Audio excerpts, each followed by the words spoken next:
Welcome to our second notes for our online math, and we're looking at surface area of prisms and cylinders today.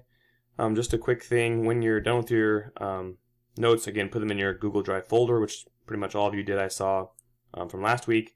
And then on the homework assignment, put that in your Google folder, but then don't also forget to turn the homework in the classroom. You don't have to turn your notes in the classroom, but do turn the homework assignment in the classroom. So that one goes both in your Drive and in Google Classroom. So today we're looking at surface area. We're going to be doing some formulas. We're looking at two shapes in particular. We're looking at prisms and cylinders. We're going to talk about those two things, and then how to find the surface area of them. So there's a couple terms to get started with. The first one is just surface area. You probably heard this before. But basically it is the area of all of the faces. So it's the sum, not the sum, it's the area of the faces that make up the 3D shape.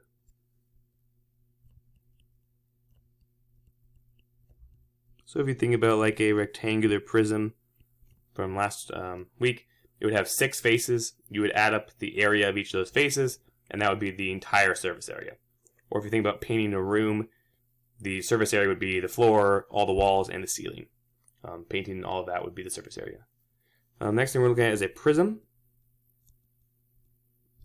So a prism is a polyhedron, which is again where it has all straight sides and polygons.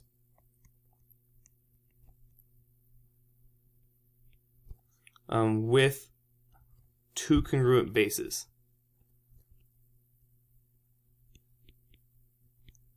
And that's how it gets its name.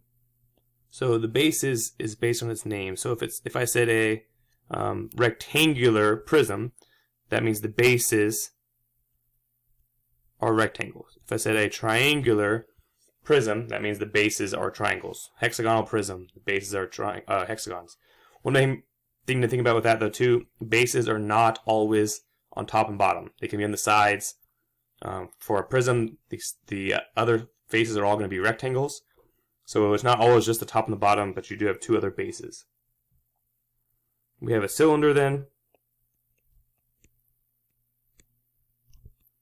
So a cylinder is a solid with circular bases on parallel planes.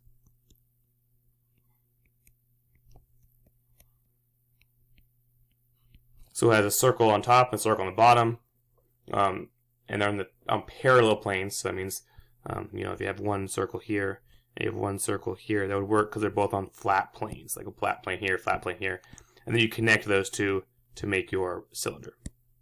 Okay, so those shapes we're looking at today: a cylinder and a prism. The other thing we're going to look at for the first time today is a net. So a net is a 2D representation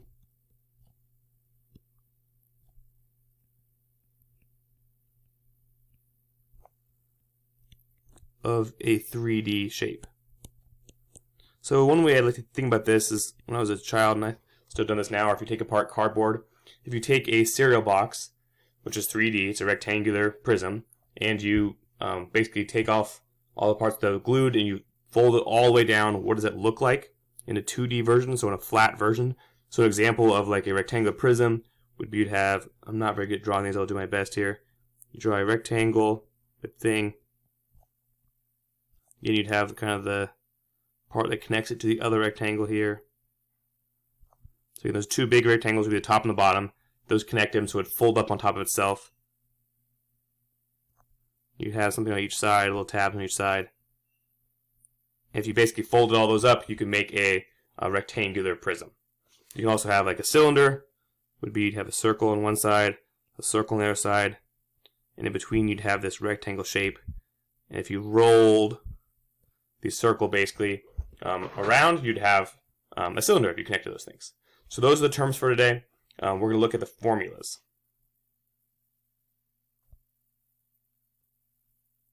Okay, when we're looking at the formulas, we're going to look at the surface area of a prism and the surface area of a cylinder. The surface area of the prism is actually slightly more challenging for the formula. And what we do is the surface area is 2 times we write a capital B, and that capital B is the area of the base. Because again, it has two bases. It has the base on top and the base on the bottom, or it could be on the sides again, but you have two bases in a prism. So it's 2 times the area of the base plus the perimeter of the base times the height of the figure. So this is the perimeter of the base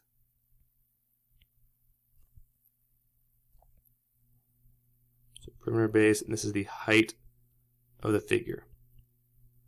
Notice it's not the height of the base, it's the height of the figure, which is important to note. So it's the height of the figure, which is between the bases. So from the one base to the other base. Okay, that's the surface area of any prism. So a triangular one, hexagonal prism, rectangular prism, sorry. Any shape has that formula. There is a shortcut for rectangular prisms, so I'll write that formula down here.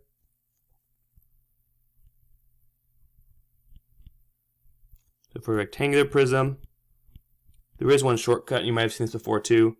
The surface area equals 2 length width plus 2 length height plus 2 width height. So that's the other formula you can do for a rectangular prism, because it has 2 of each. So 2 length width, 2 length height, 2 width height to get all 6 sides. So if you want a shortcut for only rectangular ones, again it's only rectangular, that would work. The cylinder formula is actually probably easier than the prism formula. And it is the surface area is equal to 2 pi r squared plus 2 pi r h. Okay, and again, think about it like this is the area of the base. There's 2 of them, so 2 times the area of the base. This is the circumference, and you multiply the circumference by the height. So that's kind of how that's working. That's the area, and that's the circumference. You don't necessarily need to know that, but that's why it works. Okay, so those are the formulas. We're now going to look at a couple examples. I'm going to draw the pictures first to save us some time on the notes. Okay, so now we're going to look at the examples. I would recommend probably pausing the video at this point and drawing this picture down and then starting it up again. I drew it ahead of time to save us a little bit of time during the video and to make it a little bit easier. So if I have this shape here, we need to first decide, because most of the things we're doing right now are basically taking the formulas and plugging the numbers into those formulas. So we need to figure out what the shape is. So I look at this shape, I notice it's not a cylinder, which means it has to be a prism. So first off, I know it's going to be a prism, which is awesome. So it gives me a good start. Okay, there are 2 formulas for the prism. So we look at the 2 formulas. We have the surface area of any prism, 2 times the area of the base plus the perimeter of the base times the height. Or we have the rectangular prism, which is 2 length width plus 2 length height plus 2 width height. So if I'm looking at this, I have to figure out first, is it a triangular, rectangular, hexagonal, whatever kind of prism it is.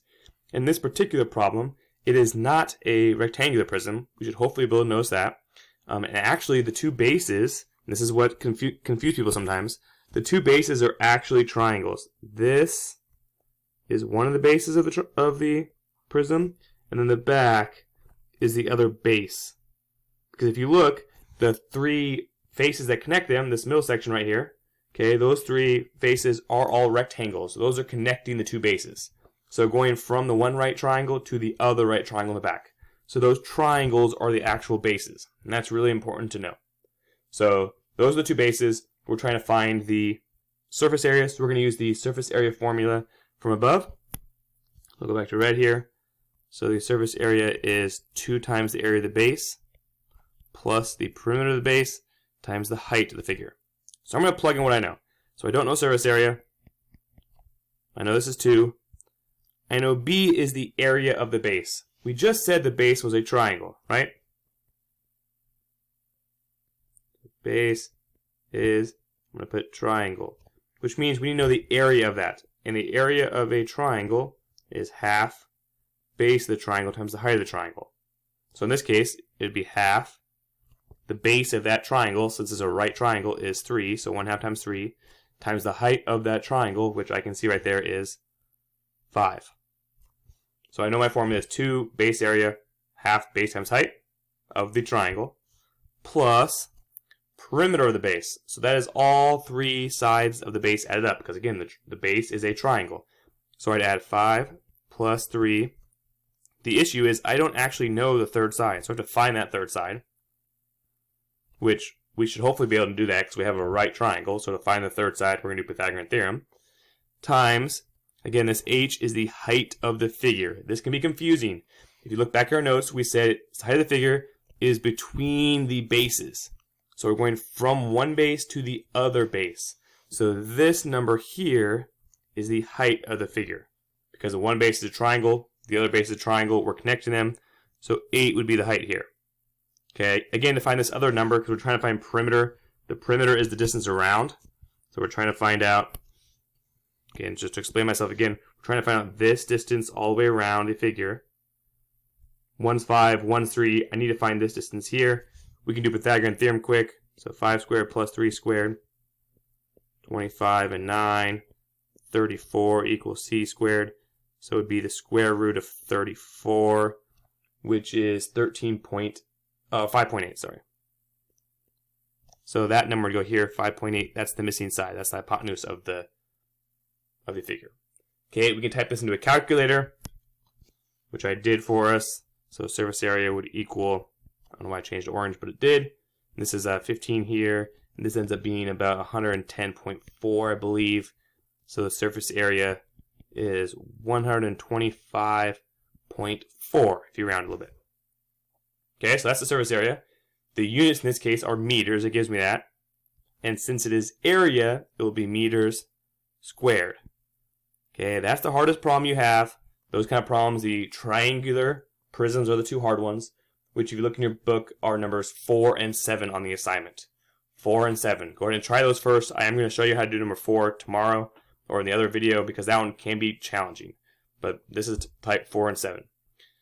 The other example is a cylinder question. If it was just a simple surface area question, you would just plug it in and get the answer. So again, I'd pause it, write down the question here, so you can have time to explain it as I go through it. But if it was just a cylinder, you would plug it in and you'd be done. Okay, that's all you'd have to do. However, they don't give us the normal information on this particular problem. So I take my surface area formula for a cylinder.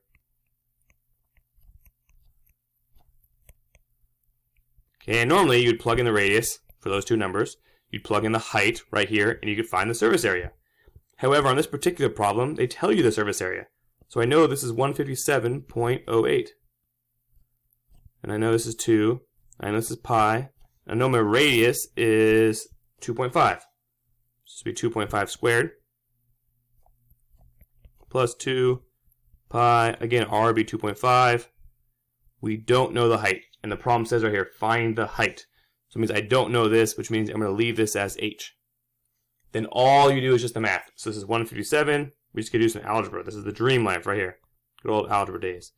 I typed this into a calculator, and I got 39.3. Plus, again, type this into a calculator, and you add the h to it, which was 15.7. So I get 15.7h. And then it's just a two-step problem. We're solving for h. So subtract 39.3, subtract 39.3, and I get 117.78 equals 15.7h. And then again, take h by itself, divide by 15.7, again, just algebra. And I got an h value of 7.5. And again, we're talking about meters for this problem. In this case, we're talking about height, and so my answer would not be square because we're not finding the area of it, we are just finding the height of it. So this would be the height. Okay, you can look at the assignment on Google Classroom. It is page, this is what, 806 and 807. And it's numbers 3 through 7, but you're going to skip number 5. And then 10 through 14. Okay, again, that's your assignment for tomorrow. If you want to work on it now, you are welcome to. But that's the assignment for tomorrow. I'm also going to show you number 4 tomorrow to help you understand that question because it can be challenging. If you have other questions, you can let me know. Again, try the problems first. Don't cheat and look at the answer. Again, good luck. If you have questions, let me know.